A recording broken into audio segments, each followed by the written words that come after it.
Hi, today I'm going to show you how to make the patch for Edgar Winter's Frankenstein.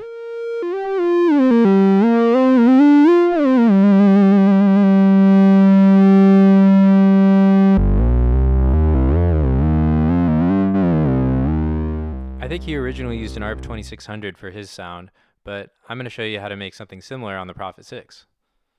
Let's start by setting oscillator 1 to a C2 and setting the shape to a saw with a little bit of square at about 1 o'clock. The pulse width should be at about 11 o'clock. We want our volume to be just before 3 o'clock. It should be in unison mode, and I think it sounds best with 4 voices. Oscillator 2 should be a C1, so 1 octave below C2, and it should also be a sawtooth wave. We should fine tune it to about 1245-ish. Just make it pulse slowly. The volume should be just before 2 o'clock.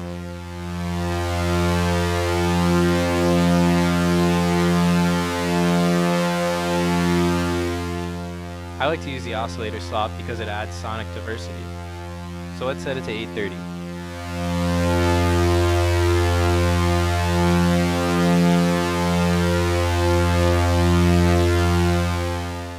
And we're going to add in our sub oscillator at about 345.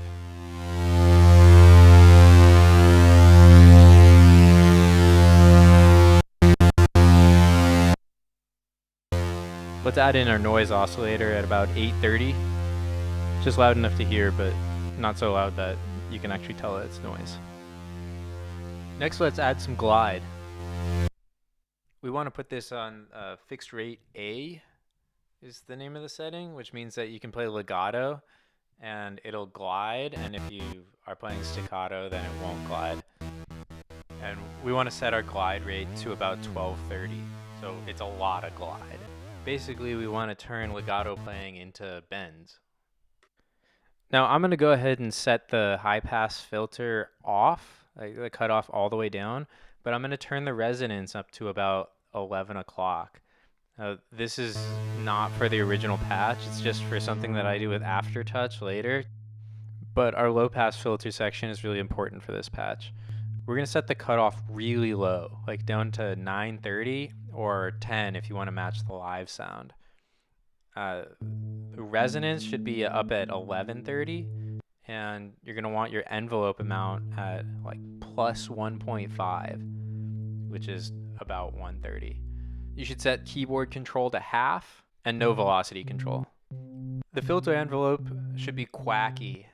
We want the attack to be a little longer than what you might normally do, like at just under 9 o'clock. And we want to sustain at maximum, so the decay doesn't matter. I set the release to about 12 o'clock.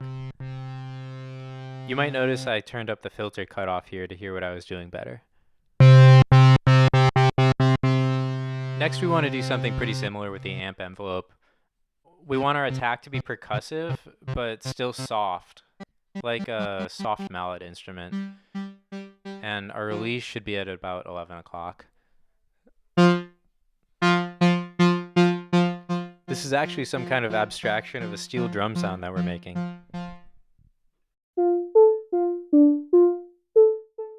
Let's add some distortion. Knock it up to about 12, maybe a little past that.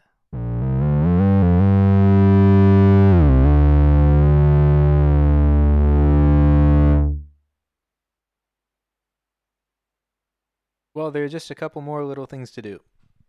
The pitch wheel, I like to set that at about 3 because then it's nice and snappy and you can still do those wild bends. I like to set the key mode to last for trills.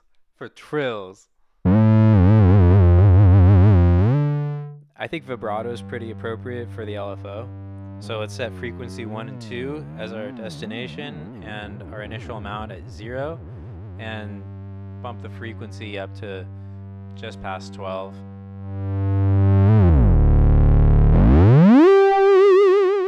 Later when you're jamming on this, you can switch the shape over to rev saw and add the low pass filter in, and it sounds really cool.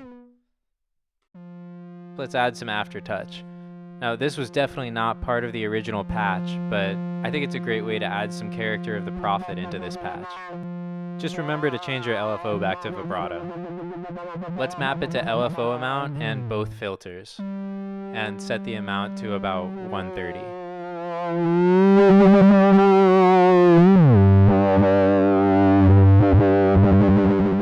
And last, let's add some effects.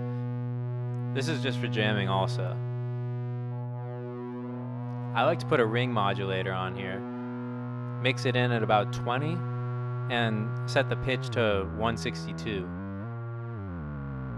We want it high enough that it doesn't interfere, but low enough that it still sounds crazy. And I turn off low note tracking.